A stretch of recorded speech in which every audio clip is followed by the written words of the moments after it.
এই পৃথিবীতে অনেক সময় অনেক মানুষের মধ্যে আমরা লক্ষ্য করি, হয়তোবা মানুষটা খুবই সুন্দর, তার সৌন্দর্যের বড়াই তিনি করতে শুরু করেন। হয়তোবা কোনো মানুষের সম্পদের পরিমাণ বেশি, তার সম্পদের বড়াই করতে শুরু করেন।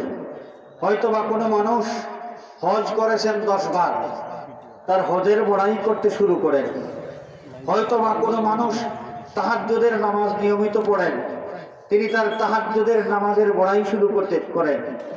হয়তোবা কোনো মানুষের জ্ঞান বেশি, তার জ্ঞানের বড়াই শুরু করেন। হয়তোবা কোনো মানুষের সার্টিফিকেট বেশি, তিনি তার সার্টিফিকেটের বড়াই শুরু করেন।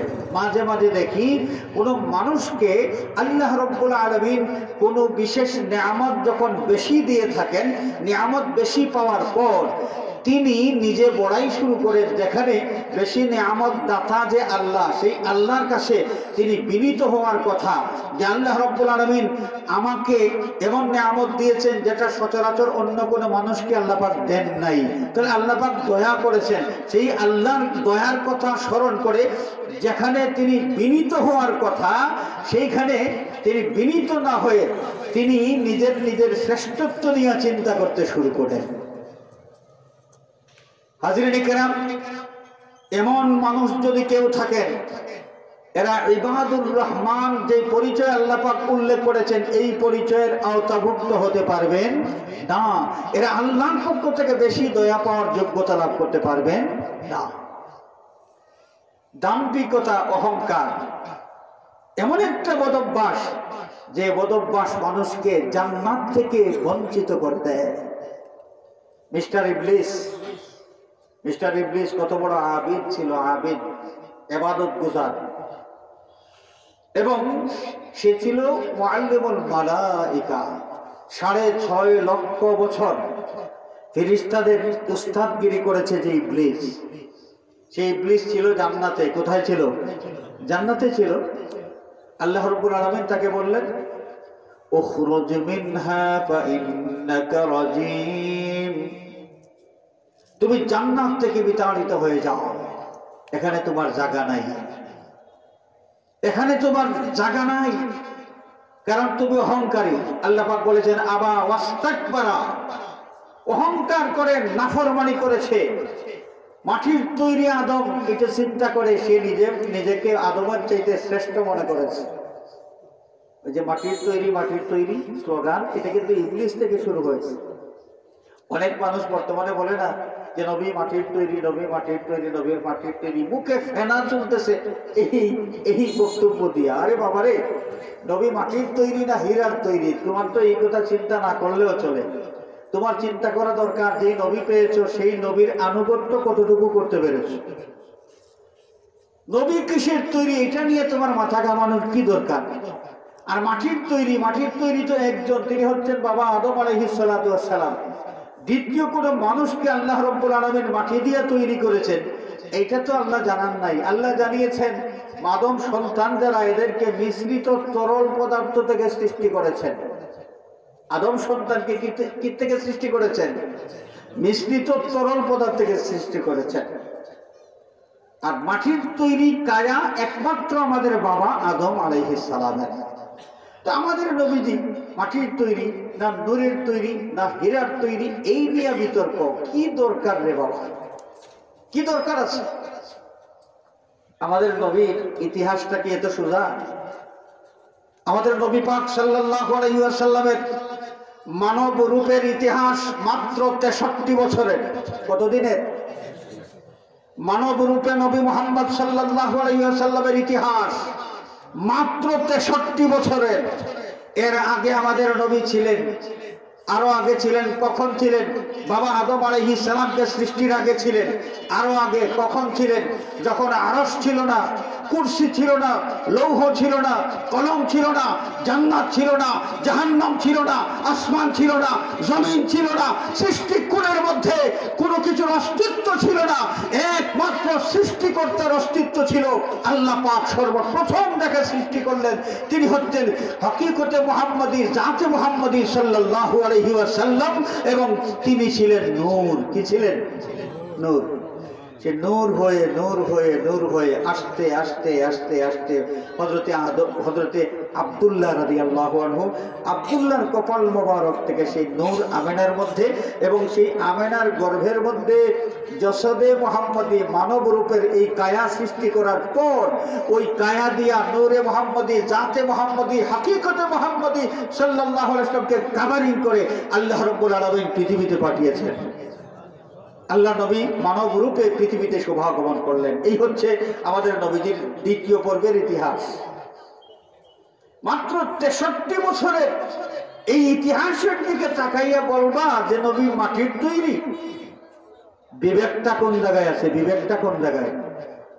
নবী যদি এখানে মাটির তৈরি হন, তাহলে আদম আলাইহিস সালাতু ওয়াস সালামকে যখন সৃষ্টি করা হয় নাই, তখন আমাদের নবী আল্লাহ রাব্বুল আলামিন নবুয়ত কাকে দিয়েছিলেন?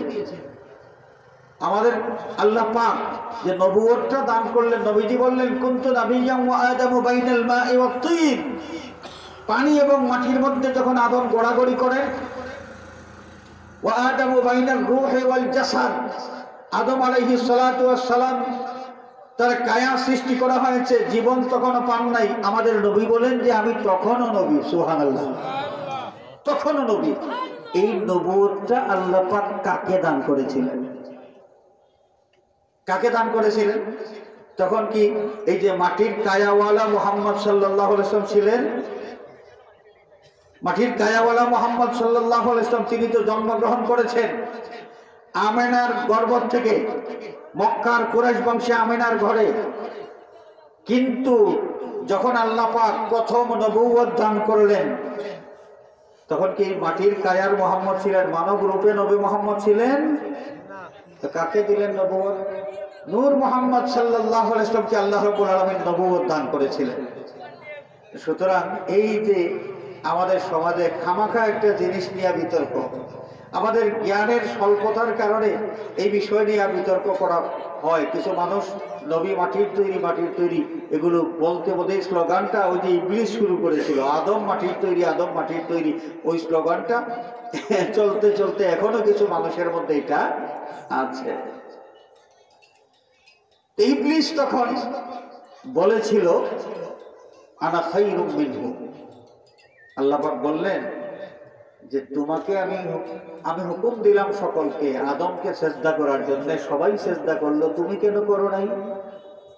ইবলিস তখন বলেছিল আনা খায়রুম মিনহু, আদমের চাইতে আমি শ্রেষ্ঠ। কেমনে? যুক্তি দিল আল্লাহর সামনে। সে বলল খলাকতানি মিন নার, আমাকে আগুন থেকে সৃষ্টি করেছো, ও খলাকতাহু মিন তিন, এবং আদমকে সৃষ্টি করেছো মাটির থেকে।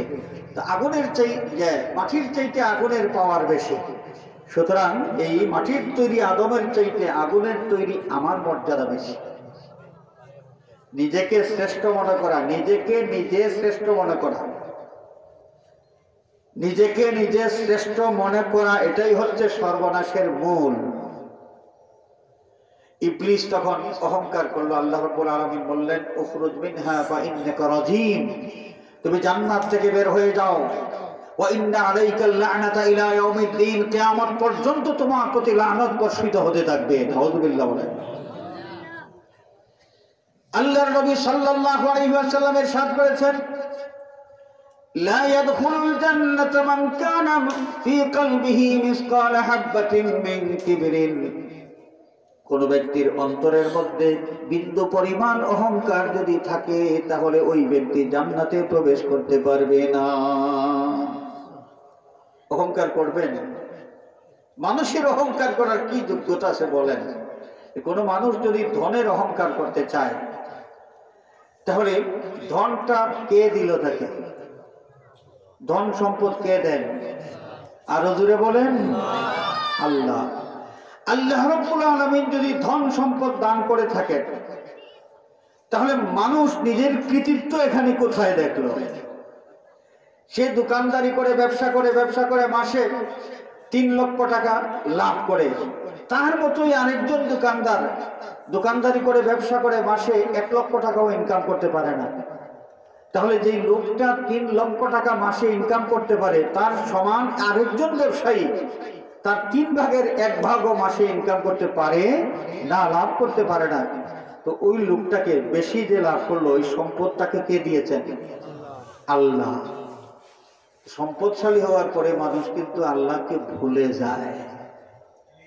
নিয়ামত পাওয়ার পর মানুষ যখন আল্লাহ রব্বুল আলামিনকে ভুলে যায়, তখনই আল্লাহ রব্বুল আলামিন মানুষকে স্মরণ করায় দেন, ওরে তুমি এত নমক হারাম, এত নমক হারাম, আমি দয়া করলাম, তোমাকে এই নিয়ামত দান করলাম, কোথায় তুমি আমার কাছে বিনয়ী হবে, আমার কাছে তুমি শুকরিয়া আদায় করবে না, তুমি নিজেকে নিয়ে নিজে বড়াই করতেছো। মাঝে মাঝে আল্লাহ রাব্বুল আলামিন এক একটা ধাক্কা দেন, এক ধাক্কায় মিলিয়নার লোকটা সর্বস্ব হয়ে যায়। মাঝে মাঝে হয় না? মিলিয়নার লোক একদম সর্বস্ব হারা হয়ে যায়, একটা আর কিছুই নেই, সর্বহারা হয়ে যায়, সব কিছু তার শেষ। মাঝে মাঝে এই ধরনের ধাক্কা আসে। রূপের অহংকার করবেন, মাঝে মাঝে মাঝে মাঝে মানুষের স্কিনের মধ্যে নানান ধরনের অসুখ বিসুখ হয়, চেহারার মানচিত্রটা একদম পাল্টে যায়। এমন অনেক মানুষ আছেন, এই মানুষটাকে আপনি দেখেছেন যে 10 বছর আগে সুন্দর একজন মানুষ, 10 বছর পর যখন দেখা হলো, ওই লোকটাকে দেখে আপনি চিনতে পারতেছেন না, কারণ তার চেহারার মধ্যে কালো দাগে ভরে গিয়েছে। অথচ 10 বছর আগে এই মানুষটার চেহারার মধ্যে গ্লেজ ছিল, ফর্সা চেহারা ছিল। মানুষের চেহারা, সুন্দর চেহারা কে দান করেন? আল্লাহ। তো আল্লাহর দেওয়া জিনিস নিয়ে মানুষ কেন অহংকার করবে, কোন যোগ্যতায় করবে? এই জন্য আল্লাহ রাব্বুল আলামিন বলেছেন, আল কিবরিয়া উরিদাই, আমার বান্দা বান্দি তোমরা শুনো, অহংকার আমি আল্লাহর চাদর, আমার চাদর নিয়ে তোমরা টানাটানি করবে না। মানুষ যেন অহংকারী না হয়, আল্লাহ পাক স্মরণ করায় দেন যে অহংকার করা একমাত্র আমার জন্যই মানায়, তোমরা অহংকার করার অধিকার মানা। তো আল্লাহ রহমত বেশি পাইতে হলে এই পৃথিবীতে অহংকারী হইলে চলবে না। কিভাবে হওয়া লাগবে? ওয়াইবাদুর রহমানিল্লাযীনা ইয়ামশুনা আলাল আরদি হাওনা। রহমান মহান আল্লাহ বান্দা যারা, তাদের চারিত্রিক একটা বৈশিষ্ট্য হলো পৃথিবীতে এরা বিনয়ী হয়ে চলে। পৃথিবীতে এরা কি হয়ে চলে? বিনয়ী হয়ে চলে। যে সমস্ত মানুষ বিনয়ী হয়ে চলে, আল্লাহ রাব্বুল আলামিন তাদের মান মর্যাদা দুনিয়া আখিরাতে বৃদ্ধি করে দেন। সুবহানাল্লাহ। হাজিরিন, অনেক মানুষ যাদের ব্যাপারে আমাদের অনেক বেশি উচ্চ ধারণা। আমি একটা কথা বলি, আল্লামা কুলতুলি সাহেব কিবলা রহমাতুল্লাহ আলাইহি সম্পর্কে আমার ধারণা ছিল, যখন আমি ছোট ছিলাম, আমার ধারণা ছিল যে হযরত সাহেব কিবলা রহমাতুল্লাহ আলাইহি এত উঁচু পর্যায়ের একজন মানুষ, না জানি তিনি যে খাটের মধ্যে শয়ন করেন, তার ঘুমানোর খাটটা, তার পালংটা কত দামি, কত সুন্দর, আর তার ঘুমানোর বিছানা যেটা, এটা কত আরামের বিছানা। এটা আমি মনে করতাম হযরত সাহেব কিবলা রহমাতুল্লাহ আলাইহি তার বিত্ত বৈভব কি কম ছিল, দামি একটা পালং, এটা তার নিজের ব্যবহারের জন্য তিনি তৈরি করা, এটা তো সহজ বিষয় ছিল। আমি ধারণা করতাম যে অনেক দামি একটা খাট তিনি ব্যবহার করেন, আর অনেক দামি, অনেক আরামের বিছানা ব্যবহার করেন। যখন একটু বড় হইলাম, হযরত সাহেব কিবলা রহমাতুল্লাহ আলাইহি যে আরাম করেন যে রুমে, ওই রুমে যাওয়ার সুযোগ আমার হইল। তার বিছানা দেখে আমি দস্তুর মতো অবাক হয়ে গেছি। আমার ধারণা এবং বাস্তবতার মধ্যে আকাশ পাতাল তফাৎ। আমি কি ধারণা করেছিলাম আর দেখলাম কি। হযরত সাহেব কিবলা রহমাতুল্লাহ আলাইহি সাদামাটা 6টা পায়ার একটা চৌকি, 6টা পায়ার একটা চৌকি, চৌকির মধ্যে 6টা পায়ের উপর একটা ফ্রেম আর কয়েকটা কাঠ এভাবে বিছানো, সাদামাটা এই ধরনের একটা চৌকি ব্যবহার করতেন। কোনো নকশা বক্সা কিছুই নেই, কোনো নকশা ছাড়া সাদামাটা কয়েকটা কাঠ দিয়ে একটা চৌকি বানানো হয়েছে, এর উপর তার বিছানা। ওখানে কোনো রেলিং নাই, সাজগুজ কিছুই নেই। চৌকি তো আমরা বুঝি, কোনো রেলিং বেলিং কিচ্ছু থাকে না। বিছানার অবস্থা কেমন? বিছানা যেটা ব্যবহার করতে নেই, এতটুকু মাত্র একটা তোষক, এই সামান্য আঙ্গুল দিয়ে টিপ দিলে ওই তোষকের উপর আঙ্গুল দাবে না, আঙ্গুল নিচের দিকে যায় না, এমন শক্ত একটা তোষক ব্যবহার করতে। অবাক হয়ে গেছে, এত সাদামাটা তার জীবন যাপন। হাজরিনে কেরাম, সাহেব কিবলাকে যারা দেখেছেন, অনেক মুরব্বী আছেন হয়তো বা আমার জন্মের আগের থেকেও সাহেব কিবলাকে আপনারা দেখেছেন।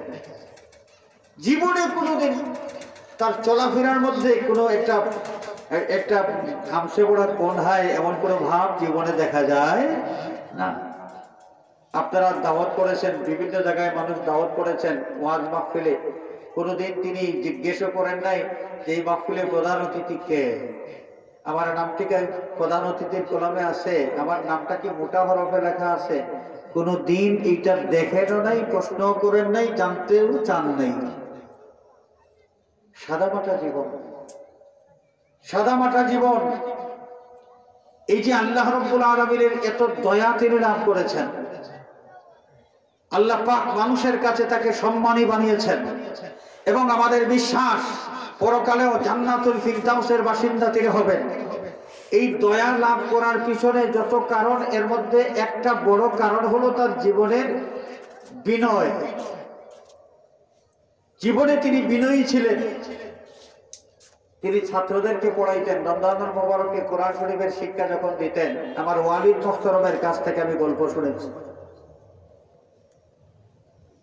সাহেব বাড়িতে যখন কোরআনের পাঠ শিক্ষার জন্য বিভিন্ন স্থান থেকে শিক্ষার্থীরা জমা হতেন, রমজানুল মুবারকে যেই যুগে রাইস মিল ছিল না, অ্যাভেলেবল ছিল না, ঢেকি দিয়া ধান থেকে চাউল বের করা হতো। সাহেব কিবলা রহমতুল্লাহ আলাইহি নিজে ঢেকির মাধ্যমে ধান থেকে চাউল বের করতেন। সেই চাউল পরিষ্কার করে রান্না বান্না করতেন নিজের হাতে, চিৎকার করে বলি সুবহানাল্লাহ। নিজের হাতে রান্না বান্না করতেন। একদিন রান্না করতে গিয়ে হাত পুড়িয়ে ফেলেছিলেন, যেই দাগটা হযরত সাহেব কিবলার সারা জীবন ছিল ওই হাতের মধ্যে। যারা দেখেছেন আপনাদের তো জানাই আছে, এই দাগ নিয়েই কিন্তু তিনি দুনিয়া থেকে বিদায় হয়েছেন। এই দাগটা তার শরীরের মধ্যে পড়েছিল, আগুনের পোড়া দাগ। আর আগুনের কেন পড়লো? যে কোরআনে পাক শিক্ষার্থী যারা, এই শিক্ষার্থীদেরকে রান্না বান্না করে খাওয়ানোর জন্যই তার হাতটা তিনি পুড়াইতে হয়েছে। সুবহানাল্লাহ, কত বিনয়ী ছিলেন। একদিন আমার জীবনের ঘটনা আমি বলি, আমার জীবনের ঘটনা। একদিন সাহেব কিবলার ঘরে আমরা খাইতে বসেছি, কয়েকজন, অনুমান 6 জন মানুষ হবো আমরা, খাইতে বসেছি। হঠাৎ করে দেখি যে পাকঘরের দিক থেকে ভাতের বোল হাতে নিয়ে সাহেব কিবলা আমাদের টেবিলে এনে দিচ্ছেন। আমরা তো থতমত খেয়ে গেছি, হাই হাই সর্বনাশ, আমরা ভাত খাবো আর আমাদের ভাতের বোল সাহেব কিবলা পাকঘর থেকে এনে দিবেন। আমরা দাঁড়িয়ে গেছি এবং আমরা কিংকর্তব্য বিমূঢ় হয়ে গেছি, আমরা কি করব। আমাদের এই অবস্থা দেখে আমাদেরকে তিনি বললেন, তোমরা এমন করতেছ কেন? মানুষের খেদমত করলে আল্লাহর রহমত পাওয়া যায়, আল্লাহর দয়া পাওয়া যায়। তো আমাকে একটু আল্লাহর রহমত পাওয়ার একটু সুযোগ তোমরা দাও, আমি একটু খেদমত করি। সুবহানাল্লাহ, সুবহানাল্লাহ। বিনয় কাকে বলে? ওয়াইবাদুর রাহমানিল্লাযীনা ইয়ামশুনা আলাল আরদি হাওনা। রহমানের বান্দা যারা, অর্থাৎ আল্লাহ রাব্বুল আলামিনের কাছ থেকে যারা বেশি বেশি দয়া পাওয়ার অধিকার রাখেন, তাদের চারিত্রিক বৈশিষ্ট্যের একটা হলো এই জমিনে তারা বিনয়ী হয়ে চলাফেরা করবেন, কোনো ধরনের অহংকার তাদের মধ্যে থাকবে না। 2 নম্বর, وَإِذَا خَاطَبَهُمُ الْجَاهِلُونَ قَالُوا سَلَامًا। দ্বিতীয় যেই বৈশিষ্ট্য সেটা হলো কোন মানুষ যদি তার সাথে খারাপ ভাষা ব্যবহার করে, খারাপ কোনো আচরণ করে, তাহলে খারাপের জবাব খারাপ ভাষা দিয়া তারা দেন না, বরং ক্বালু সালামা, তখন তারা সালাম বলেন। সালাম মানে ভাই তুমিও নিরাপদে থাকো, আমাকেও নিরাপদে থাকতে দাও, আমি তোমার সাথে ঝগড়া করতে চাই না। এই সালাম শব্দটার একটা ব্যাখ্যা আছে তাফসীরের কিতাবের মধ্যে লেখা, যে একজন মানুষ এমন খারাপ ব্যবহার করলো যে ব্যবহার করার কারণে ঝগড়া বাঁধানোর প্রয়োজন হয়ে যায়। সাধারণত একজন মানুষ ঝগড়া করতে পারে, এমন অবস্থা হয়ে যায়। কিন্তু আল্লাহ রাব্বুল আলামিনের পক্ষ থেকে যারা বেশি দয়া পাওয়ার অধিকারী হয়ে যান, এদের চারিত্রিক বৈশিষ্ট্য হয়ে থাকে, কেউ খারাপ ব্যবহার করলেও তারা কিন্তু খারাপ ব্যবহার দিয়া তার জবাব দেন না, তার সাথে ঝগড়ায় লিপ্ত হয়ে যান না, বরং সুন্দর ভাষা ব্যবহার করার মাধ্যমে তাকে জবাব দেন। সুবহানাল্লাহ বলেন। এজন্য আমাদের নবী করিম সাল্লাল্লাহু আলাইহি ওয়াসাল্লাম এই শিক্ষাটা আমাদেরকে দিয়েছেন, যে শিক্ষা গ্রহণ করলে আল্লাহর পক্ষ থেকে বেশি দয়া আমরা লাভ করতে পারি। আল্লাহর হাবিব সাল্লাল্লাহু আলাইহি ওয়াসাল্লাম ইরশাদ ফরমান, সিল মান কাতাআকা, কোন মানুষ যদি তোমার সাথে সম্পর্ক ছিন্ন করতে চায়, তুমি সম্পর্ক ছিন্ন না করে সম্পর্ক জুড়ে চলার চেষ্টা করো, সম্পর্ক রক্ষা করে চলার চেষ্টা করো। ওয়াফু আম্মান যালামাক, যে তোমার প্রতি জুলুম করেছে তাকে তুমি মাফ করে দাও। ওয়া আহসিন ইলা মান আসাআ ইলাইক, তোমার সাথে কেউ যদি দুর্ব্যবহার করে তাহলে তুমি তার জবাবে দুর্ব্যবহার তার সাথে করবে না, বরং তুমি করবে সদ্ব্যবহার। সুবহানাল্লাহ, সদ্ব্যবহার। আমাদেরকে কেউ যদি বলে, মনে করে যে একজন মুরব্বী মানুষ, তার ছেলের বয়সী একজন মানুষ মুরব্বী মানুষটার নাম ধরে বলল, অমুক ভাই, অমুক ভাই, এদিকে আসে। মুরব্বী তো খারাপ লাগার কথা, যে তার বাপের সমান আমি নাম ধরে তো ডাকলো, নাম তো ধরলই, আবার সে চাইতেছে আমি তার কাছে যাব। তার উচিত ছিল সে আমার কাছে আসবে, কিন্তু না, সে আমার নাম ধরে বলতেছে আমি যেন তার কাছে যাই। খারাপ লাগার কথা না? মনে রাখতে হবে, ওই সময় খারাপ লাগলে চলবে না। ওই সময় তাকে কটুবাক্য বলবেন না, যে বেটা তোমার বাপের সমান আমি, আমার নাম ধরে তুমি ডাকতেছো আর তুমি চাইতেছো আমি তোমার কাছে যাব, বেটা বেয়াদব। না, আপনি এটা বলবেন না। আপনি মনে করবেন কি লোকটা জাহিল, লোকটা কি জাহিল, সে মূর্খ, তার সঠিক জ্ঞান নাই, শালীনতার জ্ঞান তার মধ্যে নাই, ভদ্রতার জ্ঞান তার মধ্যে নাই, সভ্যতার জ্ঞান তার মধ্যে নাই। সুতরাং আপনি এই অসভ্য লোকটার জবাব দিতে গিয়া নিজে কঠোর হওয়া চলবে না। তখন কি করতে হবে? ক্বালু সালামা, তখন আপনি শান্তির সাথে সুন্দরভাবে মাধুর্যের সাথে তার জবাব দিতে হবে। যদি এটা হয়, চারিত্রিক বৈশিষ্ট্য যদি এমন হয়, তাহলে দেখেন সমাজের বাস্তবতা, অনেক ঝগড়াঝাটি কিন্তু বন্ধ হয়ে যাবে, অনেক মারামারি বন্ধ হয়ে যাবে। এবং যিনি এই কাজটা করতে পারবেন, যার চরিত্রের মধ্যে এই গুণটা অর্জন করতে পারবেন, যে খারাপ ব্যবহারের পরিবর্তে ভালো ব্যবহার দিয়ে জবাব দেওয়া, এই চরিত্র যিনি ধারণ করতে পারবেন, আল্লাহ রাব্বুল আলামিনের পক্ষ থেকে তিনি দয়া লাভ করবেন। কম না বেশি? আর জোরে বলেন, বেশি। এই বাহাদুর রহমান, রহমানের বান্দাদের তালিকায় তিনি প্রবেশ করবেন। সুবহানাল্লাহ। والذين يبيتون لربهم سجدا وقياما, মানুষের সাথে আচরণ, এই ক্ষেত্রে তার চরিত্র কেমন? আল্লাহ রাব্বুল আলামিন এখানে দুইটা গুণ উল্লেখ করলেন, দুইটা বৈশিষ্ট্য উল্লেখ করলেন। এবারে আল্লাহর সাথে তার সম্পর্কের কথা আল্লাহ পাক বলছেন, والذين يبيتون لربهم سجدا وقياما, গভীর নিশীথে মানুষ যখন গভীর ঘুমের মধ্যে আচ্ছন্ন থাকে, এই সময় আল্লাহর কিছু বান্দা আরামের ঘুম থেকে উঠে পবিত্রতা অর্জন করে তার মালিক তার মনিবের কুদরতের কদমে সেজদা করতে শুরু করে, সে নামাজ আদায় করতে শুরু করে, গভীর নিশীথে জাগ্রত হয়। যারা আল্লাহ রাব্বুল আলামিনের উদ্দেশ্যে সেজদার হাদিয়া পেশ করে নামাজ আদায় করে, যেটাকে আমরা তাহাজ্জুদের নামাজ বলি, তাহাজ্জুদের নামাজের অভ্যাস যাদের মধ্যে আছে, ইবাদুর রহমানের তালিকার মধ্যে তিনি শামিল হয়ে গেলেন। আল্লাহর সাথে তার এই সম্পর্ক, একাগ্র চিত্তে মনিবের সাথে কথাবার্তা বলেন গভীর নিশীথে, যখন কোনো ব্যস্ততা নাই, কোনো মানুষের কোনো ধরনের কোনো ডিস্টার্ব করার কোনো আশঙ্কা নাই, একাগ্র চিত্তে সেই মনিবের কাছে মনের কথাগুলো তিনি বলতে থাকেন। হাজিরিনে কেরাম, এই একাগ্র চিত্তে আল্লাহকে স্মরণ করে যে মানুষ কান্নাকাটি করতে পারেন, চোখের পানি ছাড়তে পারেন, তাদের মর্যাদা কত বেড়ে যায়।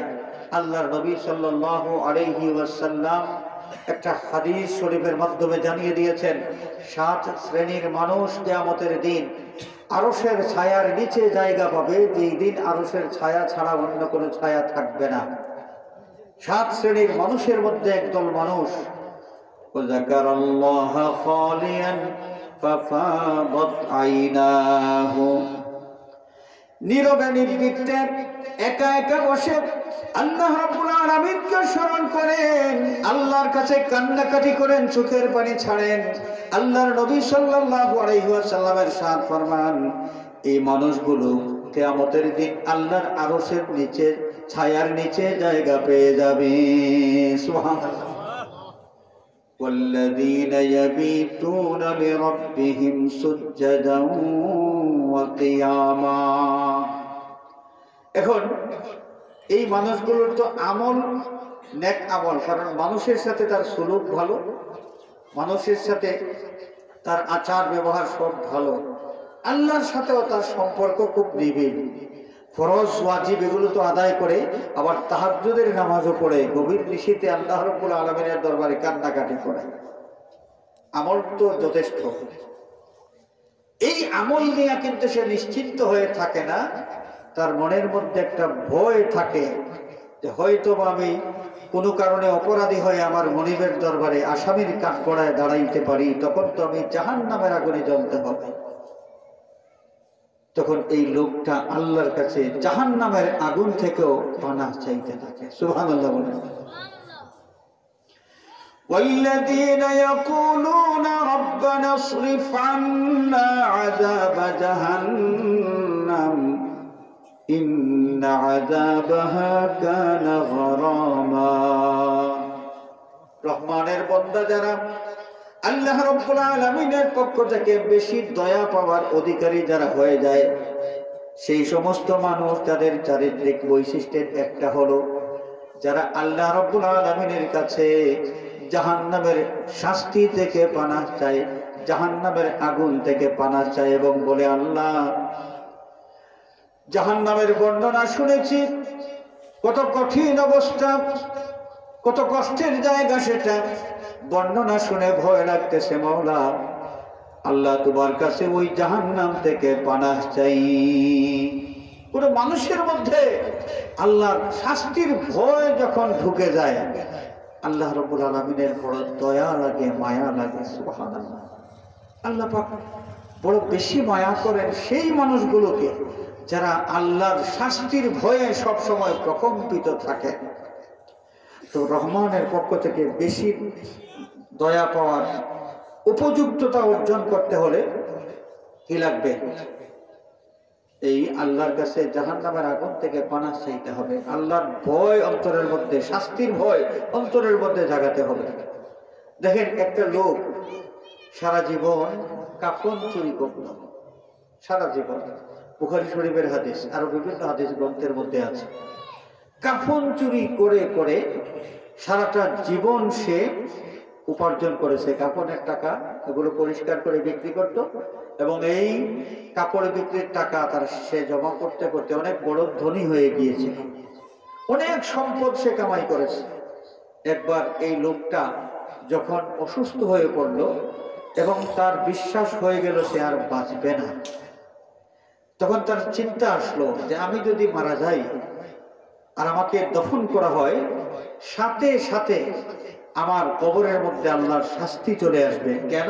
যে সারা জীবন আমি আমার মনিবের নাফরমানি করেছি, সারা জীবন চুরি করেছি, আমি আল্লাহর নাফরমানি করেছি, সুতরাং মারা যাওয়ার সাথে সাথে আল্লাহর শাস্তি আমাকে পেয়ে বসে। আল্লাহর শাস্তির ভয় লোকটার অন্তরের মধ্যে জাগলো যখন তার ছেলেদেরকে ডাকলেন। সন্তানেরা বাবার কাছে হাজির। বাবা প্রশ্ন করলেন, আচ্ছা আমার ছেলেরা, তোমাদের কাছে আমি জানতে চাই, আমি তোমাদের বাবা, বাবা হিসাবে আমি কেমন, বাবা হিসাবে আমি কেমন বাবা তোমাদের কাছে? সন্তানেরা জবাব দিল, বাবা জন্মের পরের থেকে অভাব কোন জিনিস আমরা কোনোদিন বোঝার কোনো সুযোগ হয় নাই।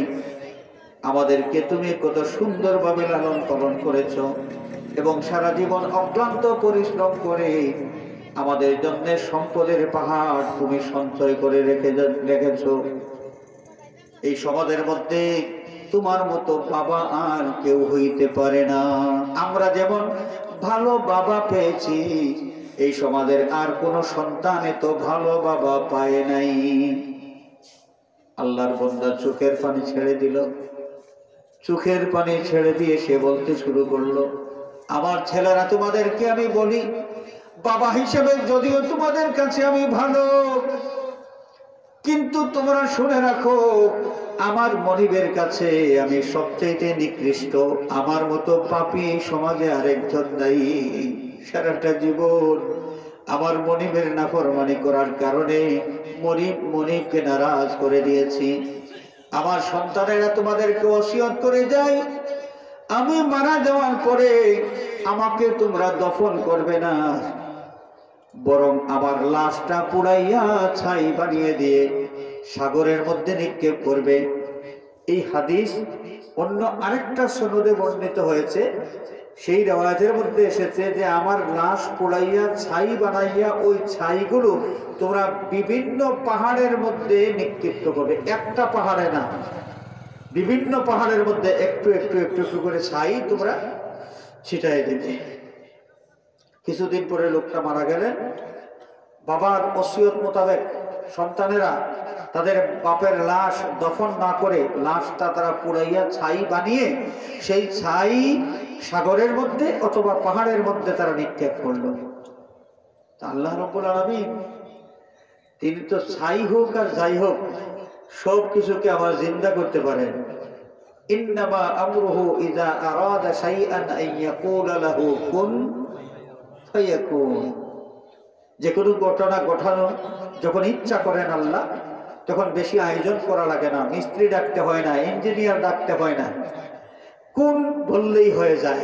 আল্লাহ পাক হুকুম করেছেন, লোকটার সমস্ত ছাইগুলো একত্রিত হইল এবং আল্লাহ রাব্বুল আলামিন এই লোকটাকে আবার জিন্দা করে ফেললেন। সুবহানাল্লাহ।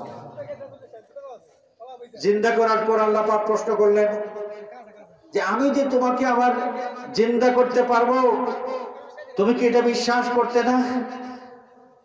লোকটা জবাব দিলেন, আল্লাহ আমি তো বিশ্বাস করতাম। তুমি যদি বিশ্বাস করতে তোমাকে আবার জিন্দা করতে পারবো, তাহলে তোমার লাশটা পোড়াইয়া ছাই বানিয়ে সাগরে নিক্ষেপ করার জন্য তোমার সন্তানদেরকে তুমি কেন হুকুম দিয়েছো? এই লোকটা তখন আল্লাহ রাব্বুল আলামিনের দরবারে কান্নাকাটি করতে শুরু করলো এবং বলল, আল্লাহ সারাটা জীবন তোমার নাফরমানি করে আমি জীবনটা কাটিয়েছি। যখন আমি মারা যাব আমার মনে হয়েছে, তখন আমি চিন্তা করেছি মারা যাওয়ার সাথে সাথে তোমার শাস্তি আমাকে পেয়ে বসবে। আল্লাহ তোমার শাস্তির ভয় যখন আমার অন্তরের মধ্যে জেগে গিয়েছে, তখন তোমার শাস্তির ভয়ে আমার সন্তানদেরকে আমি বলেছি আমার লাশটা দফন না করে তারা পুড়াইয়া ছাই বানিয়ে যেন ওইটা নিক্ষেপ করে দে। আল্লাহ রাব্বুল আলামিনের মায়া লাগলো। যে লোকটার অন্তরের মধ্যে আল্লাহর শাস্তির ভয় জাগ্রত হয়েছিল, এটা জানার পর শোনার, আল্লাহ তো এমনি জানেন, আল্লাহ তো এমনি জানেন। আল্লাহ রাব্বুল আলামিনের মায়া লাগলো, তাকে ঘোষণা দিলেন যে আমি তোমার গোটা জিন্দেগির সমস্ত অপরাধ মাফ করে দিলাম। হাজিরিনে কেরাম, আল্লাহর শাস্তির ভয় আমাদের অন্তরের মধ্যে যেন জাগ্রত থাকে।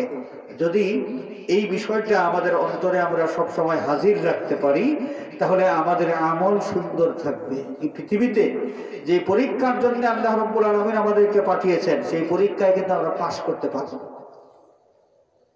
আর যদি ভুলে যাই, মানুষ আমরা তো ভুলে যাই। ইয়া আইয়ুহাল ইনসানু মা গাররাকা বিরাব্বিকাল কারীম الذي خلقك فسواك فعدلك في أي صورة ما شاء في أي صورة ما شاء ركبك। মানুষ যখন আল্লাহ ভুলে যায়, আল্লাহ পাক বলেছেন তোমরা সুদ খাইও না, সুদ খাওয়া হালাল না হারাম। ঘুষ খাইও না, ঘুষ খাওয়া হালাল না হারাম। মানুষ যখন চিন্তা করে হারে সুদের মতো অত মজার বিষয় আর নাই, ব্যবসা বাণিজ্য করে টাকা কামাই করতে হলে তো অনেক পরিশ্রম লাগে, কিন্তু সুদের সাথে যদি জড়িয়ে যাই তাহলে কোনো পরিশ্রম নাই। নাকে তেল দিয়ে ঘুমাবো আর রাশি রাশি টাকা আমার ঘরে আসতে থাকবে। এটা মজার জিনিস কে ছাড়ে? মানুষ দুনিয়ার ধান্দার মধ্যে পড়ে, সে আল্লাহর নিষেধাজ্ঞা ভুলে যায়, তার মানে আল্লাহ পাককে ভুলে যায়। মানুষ যখন আল্লাহ বলা হয়ে যায়, তখনই আল্লাহ রাব্বুল আলামিন ডাক দিয়ে বলেন ইয়া আইয়ুহাল ইনসান মা গাররাকা বিরাব্বিকাল কারীম।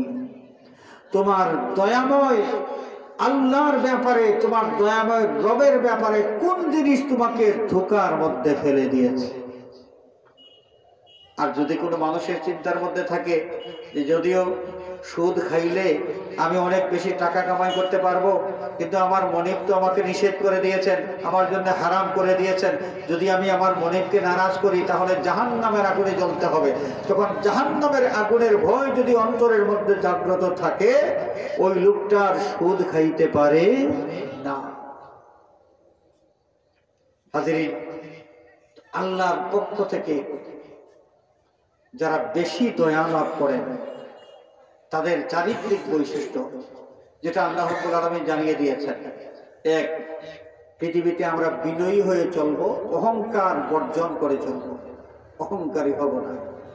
দুই, আমরা চেষ্টা করব, দুই হলো যে মানুষের সাথে আমরা ভালো আচরণ করব। এমনকি কোনো মানুষ যদি আমার সাথে খারাপ আচরণ করেও, খারাপ ভাষাও ব্যবহার করে, তার সাথে আমি খারাপ ভাষা ব্যবহার করব না, খারাপ আচরণ করব না, বরং সুন্দর আচরণের মাধ্যমে তার জবাব দিব। তিন, গভীর নিশীথে মনিবকে স্মরণ করে মনিবের কুদরতের কদমে আমরা সেজদা করব, আমরা তাহাজ্জুদের নামাজ আদায় করার চেষ্টা করব এবং গভীর রাতে আল্লাহ রাব্বুল আলামিনের দরবারে চোখের পানি ছাড়ার চেষ্টা করব।